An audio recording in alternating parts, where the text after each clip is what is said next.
Yo Alan, will you make a how-to barbell row video? Can you please make a bent over row instructional video? Hey Al, love the how-to videos. Do a bent over barbell row one. Dude, you eat a lot of food. P.S. How do I do a barbell row? Hey Alan, if you don't do a how-to barbell row video, I will find out where you live and I will kill you.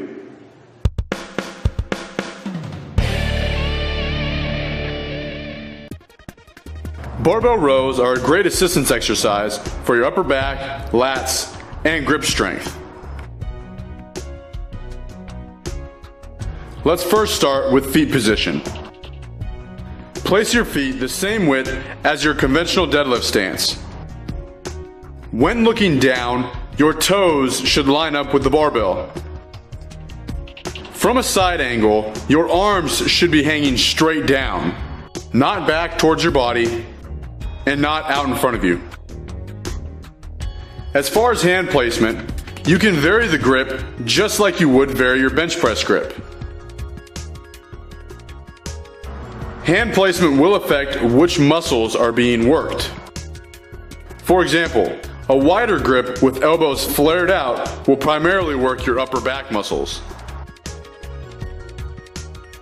Using a narrow grip or a supinated grip and keeping your elbows closer to your sides will primarily work your lats. Now let's talk about the actual row. Do your very best to keep your back flat and parallel to the ground. As you stand up, your torso becomes more vertical. As your torso becomes more vertical, the movement turns into more of a shrug than a row.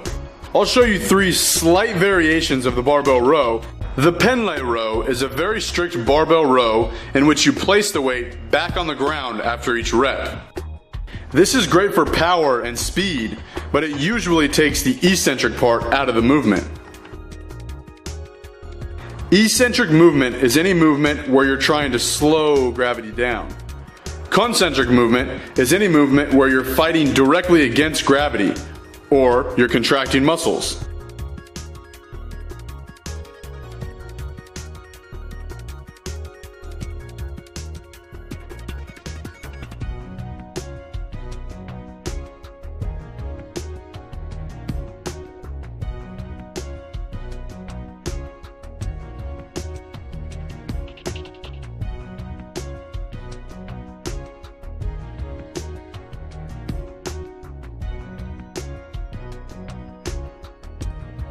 If you choose to incorporate more of the eccentric movement in the barbell row, you are increasing the time under tension, which will reap larger muscle gains.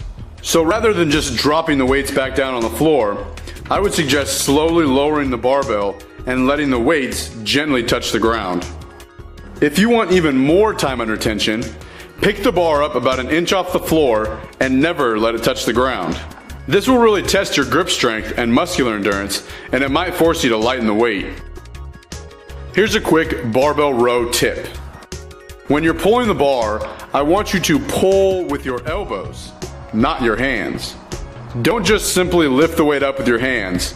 Really engage your lats and upper back by pulling your elbows toward the ceiling.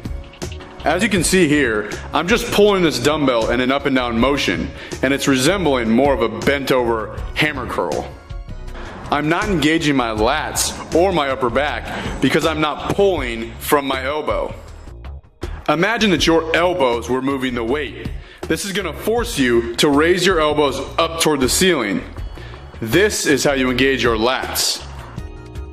While performing the barbell row, there are plenty of other muscle groups being worked.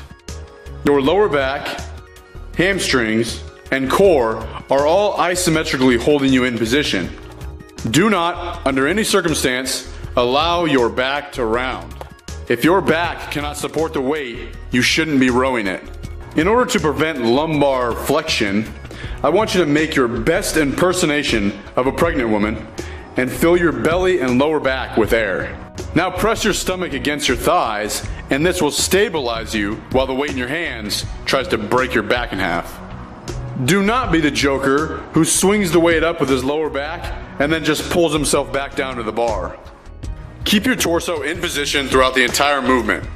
Row the bar into your body and touch your chest or your belly. Then lower the bar back down.